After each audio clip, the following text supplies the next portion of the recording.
بسم اللہ الرحمن الرحیم الحمد للہ رب العالمین والصلاة والسلام علی سید الانبیاء والمرسلین۔ آج رمضان شریف کا ایک اور سنڈے اور یہ ہمارے نظام سنڈے کمنٹس کا 15واں ایپیسوڈ ہے۔ ماشاءاللہ بہت زندگی بڑی تیزی سے جا رہی ہے۔ یہ 15 ہفتے کب سے گزر گئے یہ پتہ ہی نہیں چلا۔ واقعی مجھے تو اگر میں لکھا نہ دیکھوں تو مجھے پتہ ہی نہیں چلتا کہ 15 ہفتے ہو چکے ہیں۔ بہرحال یہ 15واں ہفتہ ہے۔ یہ سلسلہ ہمارا پیچھے سے چلا آ رہا ہے۔ اس کو تفصیل سے سننے سے آپ کو بہت ساری دینی معلومات حاصل ہوتی ہے۔ اور بہرحال آج کا 23واں روزہ ابھی شروع نہیں ہوا ہے، تھوڑی دیر میں انشاءاللہ شروع ہوگا۔ ابھی تہجد کا وقت ہے۔ جب آپ حضرات کے سامنے یہ سب ہوگا تو انشاءاللہ اس وقت 23واں روزہ شروع ہو چکا ہوگا۔ سوال آیا ہے، کہتے ہیں کہ مفتی صاحب ہم سے ایک طاق شب مس ہو گئی تو اب ہم سب باقی راتوں میں کیا کریں؟ یعنی 5 راتوں میں سے ایک رات ان سے چھوٹ گئی، اب بچی 4 راتیں، تو شاید ان کو یہ گمان ہے کہ اگر ایک چھوٹ گئی ہے تو باقی 4 بھی اب نہیں، وہ 5 کا ہی سیٹ ہے 5 کا ہی سیٹ ہے، اب جو 4 رہ گئی ہیں تو سیٹ خراب ہو گیا ہے۔ نہیں بھائی، ایسا نہیں ہے۔ دیکھو اصل یہ نہیں ہے، اصل یہ ہے کہ ایک رات ہے، اس ایک رات کو 5 راتوں میں تلاش کرنا ہے۔ اب وہ کون سی ہوگی یہ تو اللہ بہتر جانے۔ کل گزشتہ بھی ہو سکتی ہے جو پچھلی گزری تھی پرسوں، آج کی بھی ہو سکتی ہے جو ابھی چل رہی ہے، آگے کی 3 میں سے بھی کوئی ہو سکتی ہے، تو اللہ ہی بہتر جانتا ہے۔ بہرحال آپ کی ایک چھوٹ گئی، کوئی نہیں، آگے کے لیے کوشش کریں کہ اللہ رب العزت ان 4 میں سے اگر کوئی ہو تو وہ آپ کو نصیب ہو جائے، اللہ ہم سب کو نصیب فرمائے۔ اگلا سوال ہے، کہتے ہیں طاق رات میں کیا پڑھنا چاہیے؟ اس کے لیے کوئی خاص وظیفہ ہو تو رہنمائی فرمائیں۔ پہلے بھی ہم نے مستقل اس پر کلپ بنا کر ڈالی تھی کہ طاق رات میں یعنی شب قدر کی جو طاق راتیں ہیں عشر اخیرہ کی، اس میں جو آپ کو آتا ہے وہ پڑھیں۔ آپ نے قرآن پڑھا ہے قرآن پڑھیں، تسبیح پڑھیں، استغفار کریں، کلمہ طیبہ کریں، درود شریف پڑھیں، یا جو بھی آپ پڑھ سکتے ہیں وہ پڑھیں۔ ورنہ ہم نے ایک دعا بتائی تھی، اللہم انک عفو تحب العفو فاعف عنا، اس دعا کو کثرت سے پڑھنا چاہیے اور یہ بہترین دعا ہے۔ بہرحال اس کا اہتمام رہے۔ اگر 10-20 بار اس کو پھیر لیں گے، پڑھ لیں گے تو آسانی کے ساتھ یہ یاد ہو جائے گی اور پھر دوسروں کو بھی اس کو یاد کرانا آپ کے لیے آسان ہوگا۔ آگے کہتے ہیں کہ حضور والا اس بار جمعۃ الوداع اور عید الفطر کی نمازوں کا کیا ہوگا جبکہ ملک میں لاک ڈاؤن کی توسیع کر دی گئی ہے؟ آپ اور میں اور ساری امت مل کر دعا کرے، اللہ کرے جیسے شیطان کے اڈے کھل گئے ہیں ایسے رحمان کے گھر بھی کھل جائیں، اللہ کرے مسجدیں کھل جائیں۔ اس کی ہم سب مل کر دعا کریں، ہم سب کو اس کی مل کر دعا کرنی چاہیے۔ اور اگر کوئی ایسی صورت نہیں بنی تو اس وقت دیکھا جائے گا۔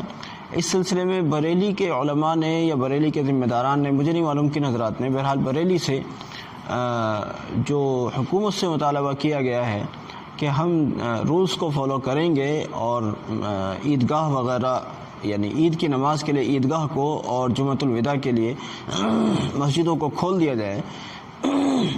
میں سمجھتا ہوں انہوں نے بہت اچھی پہل کی ہے، اللہ انہیں اس کے لیے جزائے خیر دے۔ ہم ان کے شکر گزار بھی ہیں کہ انہوں نے ایک اچھی پہل کی۔ میں نے پہلے بھی ایک بار کہا تھا کہ کوئی بولنے والا ہی نہیں ہے، کیا کوئی بولنے کو تیار نہیں ہے، سب گونگے کا گڑ کھا کے بیٹھے ہوئے ہیں۔ تو بہرحال انہوں نے اچھی شروعات کی ہے، اللہ انہیں اس کے لیے جزائے خیر دے، اور اللہ کرے ان کی بات قبول بھی کی جائے کہ کم سے کم عید کے لیے عیدگاہیں اور مسجدیں کھولی جائیں۔ اور یہ ضروری بھی ہے کہ مسجدوں کا جب شیطان کے اڈے کھل سکتے ہیں شراب خانوں کی شکل میں، تو رحمان کے گھر کیوں نہیں کھل سکتے؟ اس میں کیا آبجیکشن ہے؟ اس میں کیا پریشانی ہے؟ بہرحال دعا کریں، اللہ کرے مسجدیں کھل جائیں تو انشاءاللہ پھر عید کی نماز پھر اسی طریقے سے پڑھی جائے، اللہ کرے یہ ہم سب مل کر دعا کریں۔ باقی ابھی کچھ کہنا زیادہ جلد بازی ہوگا، پہلے حالانکہ ہم نے ایک کلپ بنائی تھی لیکن ہم انشاءاللہ عین وقت پر کچھ کہیں گے، ابھی کچھ نہیں کہنا چاہتے ہیں۔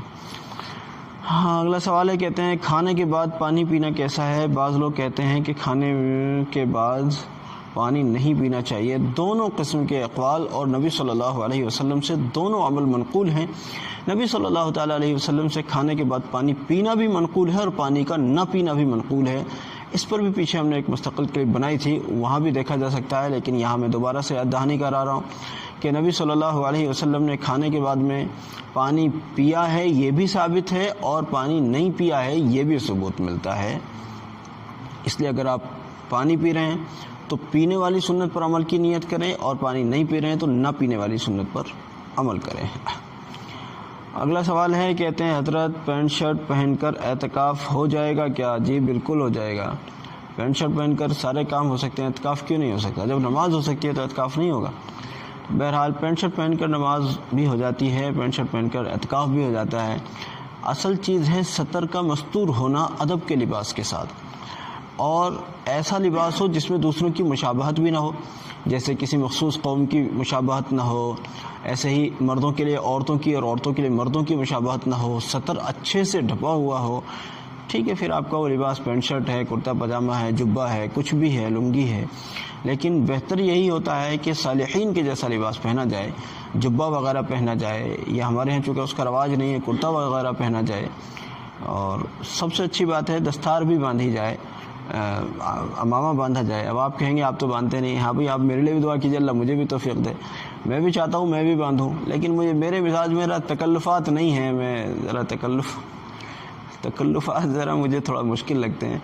اب میرا مزاج یہ ہے کہ جب امامہ ہو تو پھر فل ٹائم ہو، تھوڑی دیر کے لیے امامہ پھر ایسا مجھ سے نہیں ہوگا، ہو تو پھر فل ٹائم ہو، کیونکہ سنت ہے تو پھر فل ٹائم ہی سنت ہے، ورنہ کم سے کم خاص موقع پر جو جمعے کا وقت ہے، نماز کا وقت ہے، ایسے موقع پر تو دستار باندھ ہی لینی چاہیے، امامہ باندھ ہی لینا چاہیے۔ اللہ مجھے بھی توفیق دے، آپ سب مل کر میرے لیے بھی دعا کیجیے، اللہ یہ سنت میری زندگی میں چھوٹ رہی ہے، اللہ مجھے اس کی توفیق دے۔ اگلا سوال ہے، کہتے ہیں مفتی صاحب اگر کوئی خاتون اعتکاف میں تھی اور اس کو حیض آ گیا تو اعتکاف کا کیا حکم ہے؟ جی اعتکاف ٹوٹ گیا،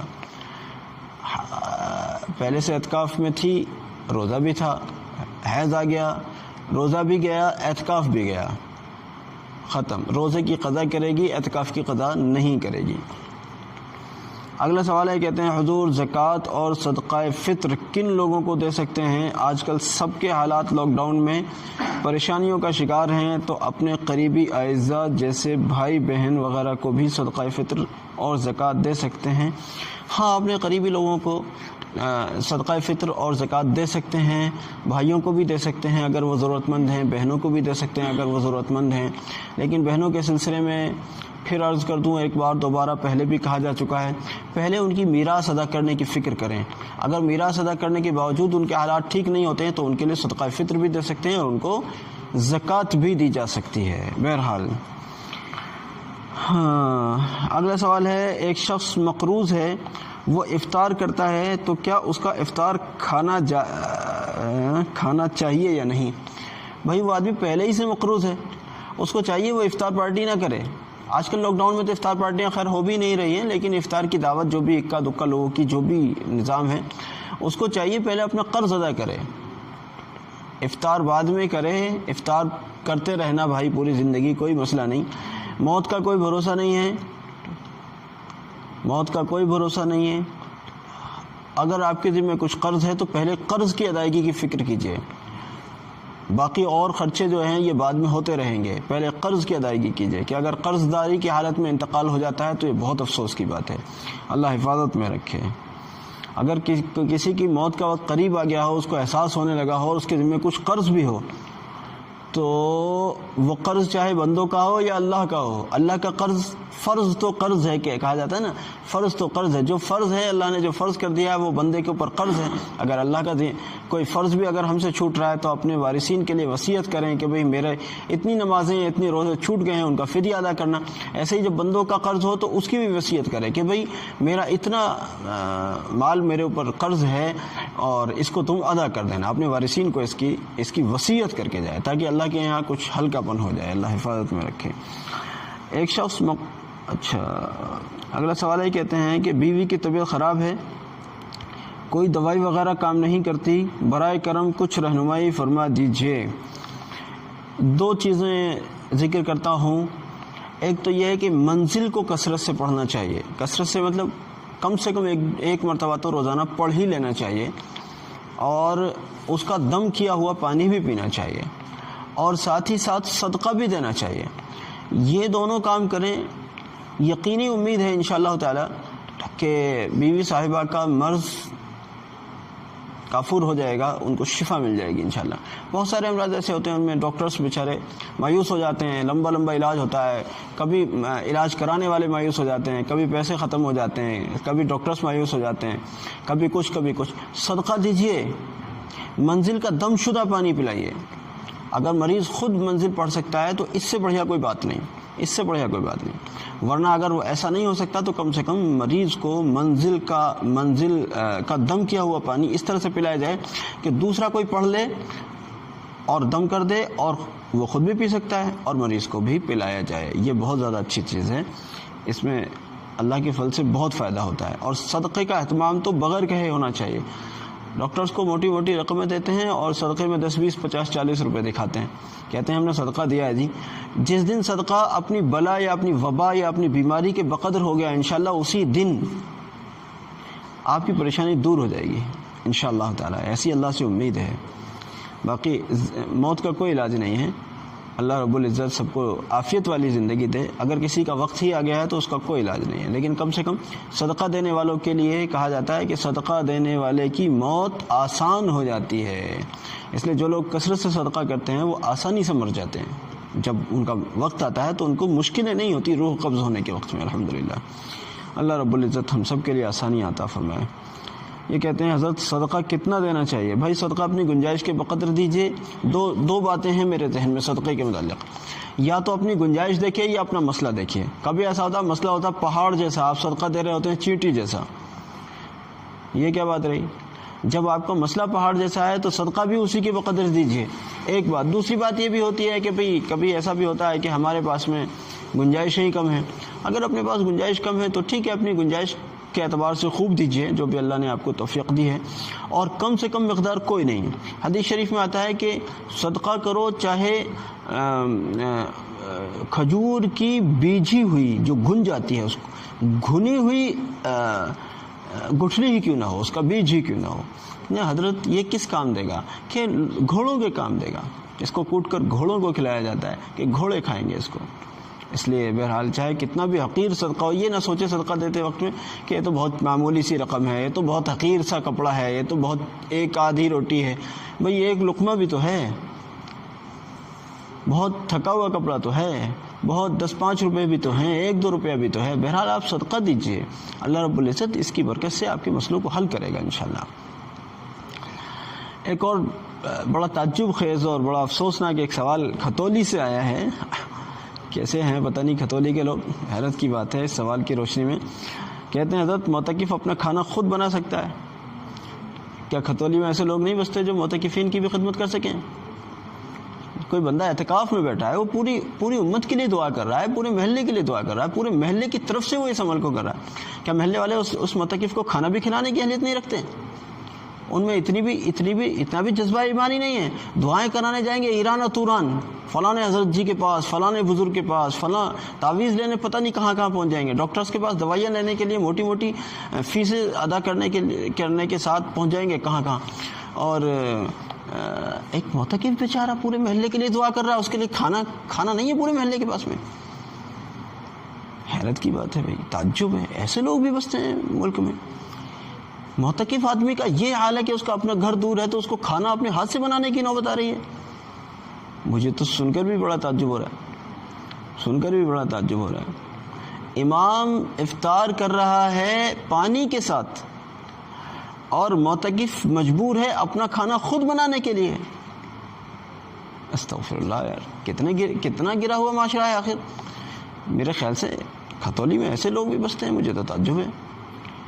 بہرحال اگر لوگ اتنے ہی زیادہ بے حس ہو گئے ہیں تو معتکف محترم آپ کو بھوکا تو نہیں مرنا ہوگا.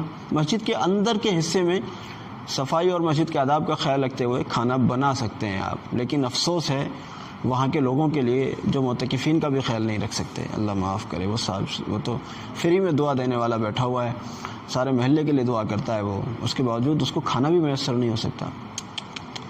اس پر تو مجھے تو جتنا بھی تعجب ہو، جتنا بھی میں افسوس ظاہر کروں وہ کم ہے. جتنا بھی میں افسوس کروں وہ کم ہے. اللہ تعالیٰ ہدایت دے، اللہ سمجھ عطا فرمائے. اگلا آخری سوال ہے، کہتے ہیں کہ وقت ختم ہونے کے بعد اذان تک کچھ کھانے پینے سے روزہ بچا یا خراب ہوا؟ بھائی کئی بار یہ بات کہی جا چکی ہے کہ جب وقت ختم ہو گیا اب کھانے پینے کا مطلب ہی روزے کو خراب کرنا ہے. اگر وقت ختم ہو گیا تھا اور آپ کو پتہ نہیں چلا اور آپ کھاتے پیتے رہے تو آپ کا روزہ خراب ہو گیا. چہ جائے کہ اعلان ہو چکا اس کے بعد بھی آپ کھا پی رہے ہیں اور جبکہ وقت ختم ہو چکا تھا. ایک بات تو یہ ہے کہ جی کہیں احتیاط کے ساتھ 5-10 منٹ پہلے اعلان ہو رہا ہے تو وہاں تو چلیے ایک احتیاط کی حد تک وہ اعلان ہوا تو وہاں گنجائش ہو سکتی ہے، لیکن جیسے ہمارے یہاں آدھا منٹ کا بھی احتیاط نہیں ہے، آدھا منٹ کا بھی احتیاط یہاں نہیں ہوتا ہے. ایک بالکل فکس ٹائم پر اعلان ہوتا ہے، تو اگر آدھا منٹ بعد بھی کسی نے کھانا کھایا یا پانی پی لیا تو اس کا روزہ ختم، کیونکہ یہاں آدھا منٹ کا بھی احتیاط نہیں ہو رہا ہے. تو بہرحال بڑے احتیاط کے ساتھ گزاریں. اللہ رب العزت عمل کی توفیق عطا فرمائے. میری درخواست ہے کہ اس معلومات بڑھانے والی کلپس کو جو خصوصاً سنڈے میں آتی ہے، سنڈے کمنٹس کے نام سے، اس کو سب لوگوں تک ضرور پہنچا دیا کریں تاکہ آپ کو بھی علم کی تشہیر، تبلیغ، علم کو پہنچانے کا ثواب ملے اور اللہ کرے اس کا اجر ہمیں بھی نصیب ہو، لوگ نفع حاصل کریں، لوگ غلطیاں کرنے سے بچیں. جزاکم اللہ. السلام علیکم ورحمۃ اللہ.